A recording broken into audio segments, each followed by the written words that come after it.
बुलढाणा जिल्हा केंद्रीय बँकेवर डॉक्टर राजेंद्र शिंगणे गटाचे वर्चस्व, 21 पैकी 19 जागांवर विजय.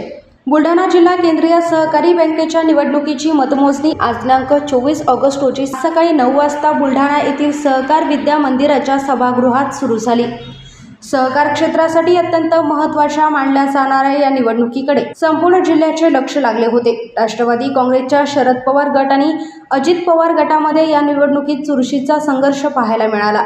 जिल्हा बँकेच्या एकूण 21 जागांपैकी 12 जागा यापूर्वीच बिनविरोध झाल्या होत्या.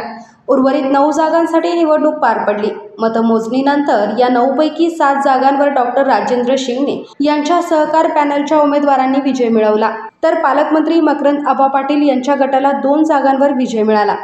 या निकालामुळे जिल्हा केंद्रीय सहकारी बँकेवर डॉक्टर राजेंद्र शिंगणे यांनी पुन्हा एकदा दमदार एंट्री केली असून त्यांच्या गटाचे एकूण 21 पैकी 19 संचालक विजयी झाल्याचे चित्र स्पष्ट झाले आहे.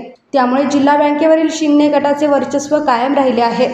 निवडून आलेले संचालक डॉक्टर संजय रायमुलकर, माजी आमदार सहकार पॅनल ज्ञानेश्वर दादा पाटील, परिवर्तन पॅनल सुनील उदयकर, सहकार पॅनल सौ अस्मिता प्रदीप हेलगे, नांदुरा सहकार पॅनल सौ पुष्पाताई रामदास बारावकर, सिंदखेडा राजा सहकार पॅनल गोविंदराव गणपतराव मिरगे, शेगाव सहकार पॅनल गोविंदराव मापारी, लोणार सहकार पॅनल श्रीकांत मारोडे, सहकार पॅनल शिवचंद्र तायडे, परिवर्तन पॅनल.